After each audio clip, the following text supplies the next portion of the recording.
Assalamualaikum warahmatullahi wabarakatuh. Halo teman-teman, kembali lagi ke YouTube channel aku. Nah, teman-teman gimana nih kabarnya? Di video kali ini aku mau mencoba memberikan sedikit tips untuk teman-teman gimana cara menggunakan soft lens, kemudian gimana sih cara ngerawat soft lens yang baik, dan tips juga gimana cara memilih soft lens. Jadi kalau teman-teman pengen tahu, teman-teman nonton sampai akhir ya. Jadi gini ceritanya, kemarin itu aku kan sempet pakai soft lens ya. Aku pakai soft lens tapi langsung pakai nih dari kemasan segelnya, aku buka langsung aja tuh dari tempatnya dia, langsung aku pakein di mata, dan ternyata itu bikin mataku bener-bener perih banget, yang bener-bener perih sampai nggak bisa dibuka dan panas gitu.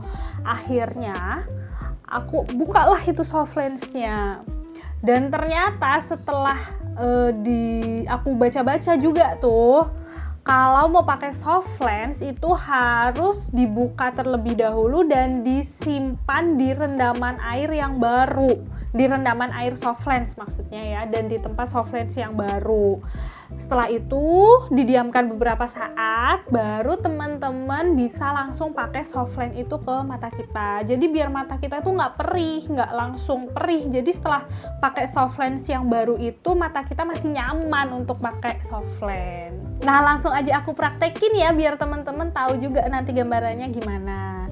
Yang pertama itu, teman-teman harus pastikan dulu nih, tangan kalian sudah cuci tangan pakai sabun atau sudah bersih, jadi udah nggak ada kuman-kuman lagi di tangan. Terus kalian siapin tempat soft lensnya seperti ini. Nah, ini aku isi terlebih dahulu tempat soft lensnya ini pakai air soft lens. Air soft lensnya kayak gini ya, jadi memang air khusus untuk soft lens. Aku isi terlebih dahulu, secukupnya aja, paling nggak bisa untuk ngerendam soft lens yang mau kita buka. Terus aku juga ada soft lens. Kalau soft lens itu kan biasanya teman-teman ada segelannya kayak gini ya, ada kemasan bersegelnya. Teman-teman buka aja.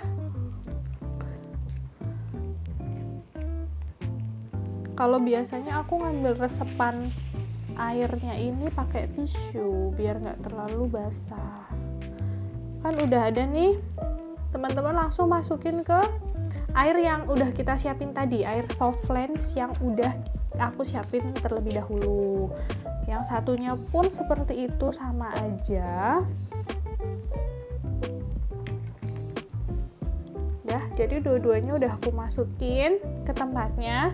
Kita diamkan beberapa saat. Mungkin kalau teman-teman mau langsung pakai, teman-teman bisa spare waktu 30 menit juga oke, untuk kita pindahin dulu soft lens itu ke tempat yang baru. Langsung aku pakai ya. Yang pertama, teman-teman kalau misal mau langsung pakai kayak alat kayak gini juga boleh. Tapi kalau teman-teman masih ragu untuk pakai alat kayak gini, teman-teman boleh juga pakai sama jari tangan kalian, langsung dipakein aja. Yang penting udah dipastiin ya kalau tangan kalian itu udah bersih. Ini langsung aja aku ambil. Oke, ini kan udah di tempatnya kayak gini ya. Kalian dibuka aja matanya, nggak apa-apa, biar mudah juga untuk masukin soft lensnya kan. Tuh, terus jangan lupa dikedip-kedipin biar si soft lensnya itu kayak ngepasin dia di mata kita gitu. Tuh kan, udah nyaman. Terus yang satunya pun caranya seperti itu ya teman-teman. Caranya sama juga, udah kita pakai juga di sini. Terus kita buka mata kita dan kita pakai. Udah, terus dikedip-kedipin lagi nih. Udah. Oke, udah nyaman. Jadi kalau teman-teman nggak ngerasain perih dan nggak mengganjal, berarti itu udah udah pas gitu. Kadang kan kalau kita pakai soft lens masih ada rasa yang mengganjal atau gimana, teman-teman bisa lepas dan bisa bersihkan lagi soft lens itu, baru teman-teman pakai lagi di mata kalian juga nggak apa-apa. Nah, yang kedua, aku mau memberikan sedikit tips untuk teman-teman gimana sih cara merawat soft lens yang sedang kita gunakan.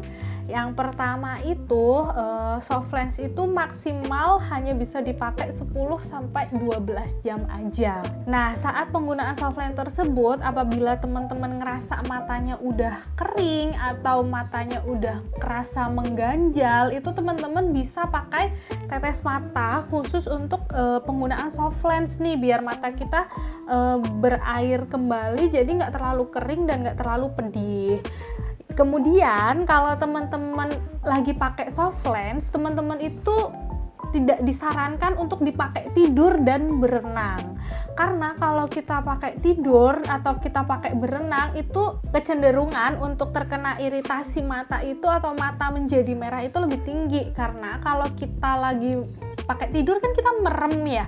Kalau merem itu mata kita cenderung kering dan resiko untuk matanya iritasi itu sangat besar. Kemudian aku juga mau ngasih satu tips lagi. Kalau kita mau menyimpan soft lens itu, yang aku praktekin tadi itu tuh bener-bener memang harus pakai air soft lens. Temen-temen jangan gunain air keran atau air minum untuk simpan air soft lens itu, karena itu bisa bikin ngerusak si soft lens itu juga. Nah, yang terakhir, kalau kita beli soft lens itu biasanya kan ada masa dia bisa dipakai berapa lama gitu.